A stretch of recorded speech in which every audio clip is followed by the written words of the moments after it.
करेंगे, लेकिन चर्चा से पहले देश का सवाल में जो सवाल हम उठा रहे हैं, जम्मू कश्मीर में टारगेट किलिंग कब रुकेगी? सरकार बनने के बाद टारगेट किलिंग की ये दूसरी बड़ी घटना है। सरकार कितनी कसूरवार है?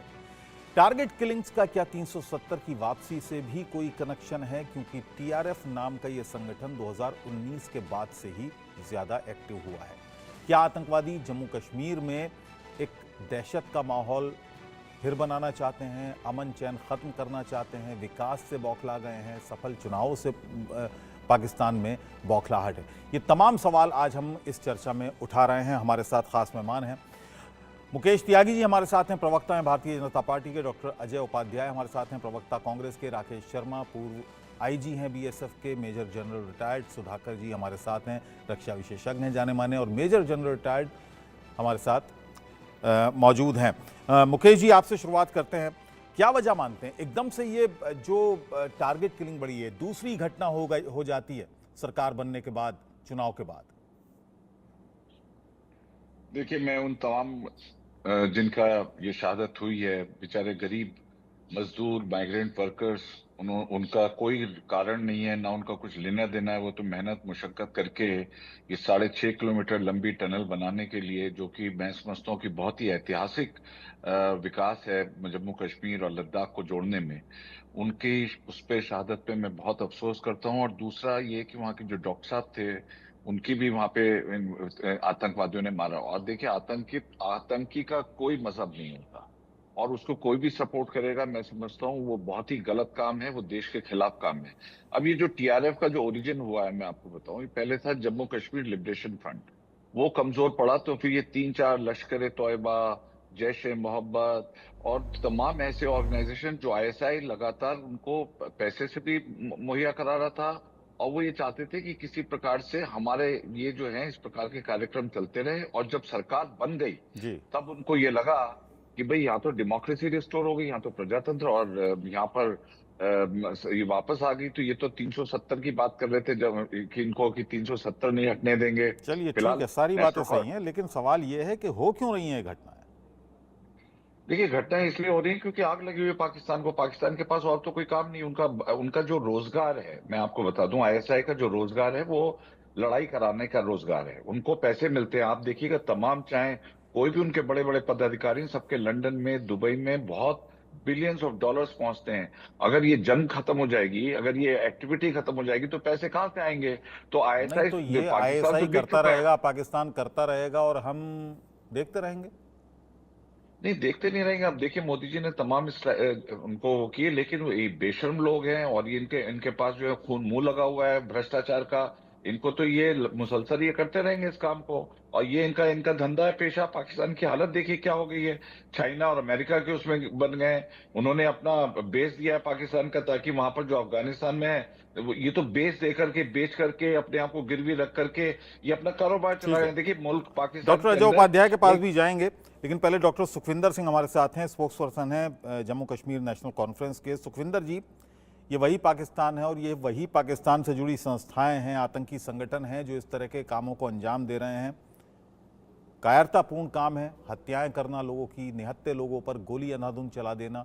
और ये वही पाकिस्तान समर्थक हैं जिन पाकिस्तान के बारे में डॉक्टर फारूक अब्दुल्ला कहा करते थे कि पाकिस्तान से बातचीत ज़रूरी है।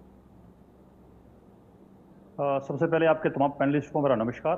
देखिए, सबसे पहले हम जो गांदरबल में जो हमारे मजदूर भाई शहीद हुए हैं, उनको श्रद्धांजलि भेंट करता हूं मैं नेशनल कॉन्फ्रेंस की ओर से।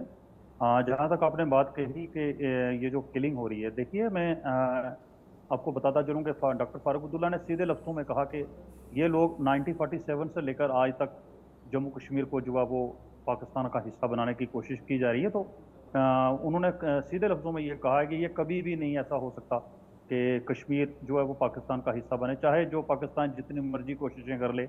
ये भारत का अभिन्न अंग है, इसमें अभिन्न अंग ही रहेगा। देखिए, ये जो किलिंग सी हो रही है, ये कहीं ना कहीं वो लोग जो जम्मू कश्मीर में जो माहौल ठीक नहीं होने दे जा रहे हैं, जो इस वक्त ये चाहते थे कि कश्मीर का माहौल भी उसी तरीके से बना रहे, तो कहीं ना कहीं ये उनकी बुखलाहट है। जैसे डॉक्टर फारूक अब्दुल्ला ने भी बड़े लफ्ज़ों में साफ कहा कि ये लोग अब ये नहीं चाहते कि कश्मीर का माहौल ठीक हो, अमन चैन हो, यहाँ के लोग भी आज़ादी से रहें, यहाँ के लोग भी वो तरक्की करें, देश के साथ कदम मिलाकर चलें। तो कहीं ना कहीं में ये लगता है कि ये लोग जो अब ऐसी किलिंग हो रही हैं, मैं एक चीज़ ज़रूर क्लियर कर दूं कि ये किलिंग्स देखिए सिदड़ा से लेकर पुंछ तक, और ये इन दिनों में एक चीज़ मैंने आपकी न्यूज़ पे सुना कि आपने कहा ये सरकार बनने के बाद दूसरा अटैक है, तो मैं इस चीज़ को थोड़ा सा क्लियर कर दूं। सिदड़ा से लेकर पुंछ तक जो ये अटैक हुए इतने बड़े बड़े, जिसमें हमारे एक यात्रा पे उन्होंने अटैक किया, हमारे फौजी जो जा रहे थे गाड़ियों, उनके ऊपर उन्होंने अटैक किया, तो बहुत सारे हमारे फौजी और सिविलियन लोगों की किलिंग 10 सालों में ज़्यादा जो जम्मू रीजन में ज़्यादा हुई थी। तो आज ये जो ये अटैक हुआ है, तो कहीं ना कहीं ये मैं ये समझता हूँ नहीं, कि ये दूसरा उनकी अटैक हम बौखलाहट है। इसलिए कह रहे थे क्योंकि अभी 4 दिन पहले शोपियान में बिहार के एक मजदूर अशोक चौहान, उनका नाम, हाँ हाँ उनकी हत्या कर दी गई हाँ। थी। नहीं नहीं नहीं, मैंने इसलिए कहा कि ये जरूरी नहीं है कि ये दूसरा अटैक है जम्मू कश्मीर में। जैसे डॉक्टर फारूक अब्दुल्ला ने कहा, ये 47 से ये लोग लगे हुए हैं, जी, ये दिन रात यही कोशिशें कर रहे हैं कि ठीक किसी है। तरीके से पाकिस्तान का हिस्सा डॉक्टर जो अजय कश्मीर को उपाध्याय बनाया आ रहे जाए। हैं तो हमारे साथ, इसमें कांग्रेस के प्रवक्ता। उन्होंने एक बात बड़ी क्लियर कर दी है कि ये कभी नहीं हो सकता, ये कि ये भारत का अभिन्न अंग ही रहेगा। ठीक है डॉक्टर अजय उपाध्याय, एक हमला हो जाता है, एक कायराना हमला होता है, 7 उसमें लोग मारे जाते हैं, एक डॉक्टर हैं और मजदूर हैं, एक डिज़ाइनर भी हैं जो कठवा के रहने वाले हैं अबरोल। क्या मानते हैं आप, क्यों आखिर ये हिंसा जम्मू कश्मीर में नहीं रुक रही है? पहले ये था कि सारा जोर था कि जम्मू रीजन में आ गई है, जम्मू रीजन में कठवा में, राजौरी में, पुंछ में, सुरनकोट में, यहाँ पर घटनाएं हो रही थी लगातार। अब एक बार फिर शोपियान में घटना होती है टारगेट किलिंग की, और उसके बाद अब ये बड़ी घटना हो जाती है। क्या वजह है, क्यों नहीं रुक रही ये घटना? पहले तो ये कायराना हरकत है, और पाकिस्तान जिस तरह से ये अपने नापाक इरादे को लेकर के और कश्मीर में इस तरह की घटनाएं कर रहा है, कहीं ना कहीं उसको ये समझना होगा कि भारत के लोग और विशेष करके जम्मू कश्मीर के लोग भारत के अदम्य सेना के साहस के साथ और देश के साथ हैं। यदि गलतफहमी में ना जिए हो, कुछ भी नहीं होगा, चाहे वो जितना भी ऐसी हरकतें कर रहे हैं, नापाक हरकत कर ले। और इस कायराना हरकत का जवाब भी समय पर भारत के लोग देना जानते हैं। जहां तक बात आपने कही कि पहले जम्मू में और अब फिर कश्मीर में, मुझे लगता है कि पिछले 2019 से, कि मैं घटना जोड़ता हूं, उससे पहले की घटनाएं भी बहुत सारी हैं, पर 2019 से लेकर अभी तक 671 घटनाएं ऐसी हुई हैं, कुछ छोटी और कुछ बड़ी जी। और विशेष करके जो प्रवासी लोग हैं, प्रवासी मजदूर हैं या पंडित, कश्मीरी पंडित हैं, राजस्थान के भी बीच में लोग काम करने वहां गए थे, बिहार के भी लोग काम करने गए थे, ये निरंतर ऐसी घटना करके, टारगेटेड किलिंग करके, ये डराने और धमकाने की कहीं ना कहीं आतंकवादियों की साजिश है। पर यह भी याद रखें कि हम डरने वाले लोग नहीं हैं। अब बात है वहां इनपुट की। सेना अदम्य साहस के साथ इनका मुकाबला करती रही है, करती रहेगी। पिछले 110 दिनों के बीच की यदि घटना को मैं मानूं तो लगभग 29 घटनाएं ऐसी हुई हैं। 4 जून के बाद तीसरे टर्म में जब प्रधानमंत्री जी ने शपथ ली है, इनपुट आईबी के पास और रॉ एजेंसियों के पास जरूर रहती है। मुझे लगता है आईबी और रॉ को, सेना को सही इनपुट सही समय पर संतुलन के साथ देने की जरूरत है। सेना मुस्तैदी के साथ इंटरनल डायनेमिक्स को ध्यान में रखकर काम कर रही है। बावजूद आतंकवादियां यदि इस तरह की घटनाएं और दुर्घटनाएं कर रहे हैं, तो कहीं ना कहीं सरकार के तंत्र में ये खामी एक लेवल पर जरूर देखी जाएगी। सरकार को और सशक्त होने की जरूरत है, और उसके अपने सूचना तंत्र को मजबूत करने की जरूरत है, और समय आने पर मुंहतोड़ जवाब पाकिस्तान को और इन आतंकवादियों को देने की जरूरत है। देश एकजुट है, देश सरकार के साथ है। यदि सरकार कोई भी ऐसी कार्रवाई करे किसी भी स्तर पर, आतंकवादियों को किसी भी कीमत पर उनको माफ नहीं किया जा सकता। उन पर सख्त और कड़ी से कड़ी जो भी कार्रवाई सरकार करेगी, विपक्ष समेत पूरा देश सरकार के साथ होगा। ठीक है, सभी आप लोगों ने अपनी अपनी बात रखी और बड़ी आइडियल सिचुएशन रखी कि सेना मुंहतोड़ जवाब भी दे रही है। बेशक अदम्य साहस के सामने सब फेल हो जाएंगे सेना के, बहुत अच्छी बात है। लेकिन मेरा जो सवाल है, बुनियादी सवाल ये है कि आखिर लोगों की रक्षा क्यों नहीं हो पा रही है? चलिए, मेरे साथ राकेश शर्मा जी हैं, आईजी हैं बीएसएफ के रिटायर्ड, और मेजर जनरल सुधाकर जी मेरे साथ जुड़े हुए हैं, डिफेंस एक्सपर्ट हैं। राकेश जी, क्या कमी आपको लगती है? क्योंकि ये भी कहा जा रहा है, मैं बहुत सारी रिपोर्ट्स इसके हवाले से पढ़ रहा था, उसमें कहा जा रहा है कि 2 से 3 आतंकी थे जो पहले से ही यहां पर बाकायदा पूरी रिसर्च कर चुके थे और यही वजह है कि वो किलिंग करके और लापता हो गए।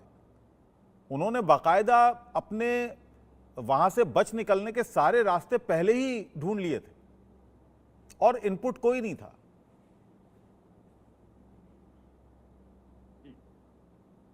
इसमें मेरा ये कहना है कि ये जो अटैक हुआ है ये सोची समझी चाल और सबकी सोची समझी प्लानिंग के साथ हुआ है। मोस्ट प्रोबेबली उन्होंने सारी रेकी की है और रिपोर्ट के हिसाब से तो ये बताया जा रहा है कि शायद वो एक महीने से वहां पे रेकी कर रहे थे। और जब भी ये आतंकी ऐसा अटैक का प्लानिंग बनाते हैं तो अपना एस्केप रूट पहले से ही तय कर लेते हैं।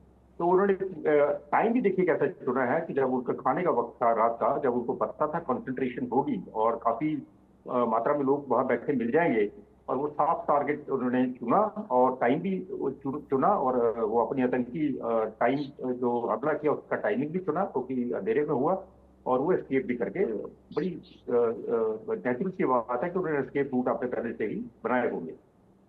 ये बिल्कुल एक बौखलाहट है। अभी हाल ही संपन्न हुए चुनाव और एक कामयाब चुनाव होने के बाद एक सरकार बनना, डेमोक्रेसी वापस रिस्टोर करना, सरकार की इतनी मेहनत के बाद में एक वहां पे डेमोक्रेसी वापस आई है और जो कश्मीर वैली में डेवलपमेंट हो रही है इसमें पाकिस्तान बहुत बुखलाया हुआ है। अब ये छोटे छोटे स्प्लिंटर ग्रुप जो है वो हर 2-3 साल बाद एक नए बन जाते हैं। जब टीआरएफ ने ये जिम्मेवारी ली है तो टीआरएफ का एक ही काम है कि जो माइनॉरिटी कम्युनिटीज है, खास करके जो नॉन कश्मीरी वहां पे काम करते हैं, एक ऐसा अटैक करके फियर साइकोसिस क्रिएट किया जाए ताकि लोग भाग जाए, माइग्रेशन हो जाए, लेबर की कमी हो जाए और डेवलपमेंट प्रोजेक्ट जो है वो स्टॉल हो जाए और सरकार को लेकिन इस हमले में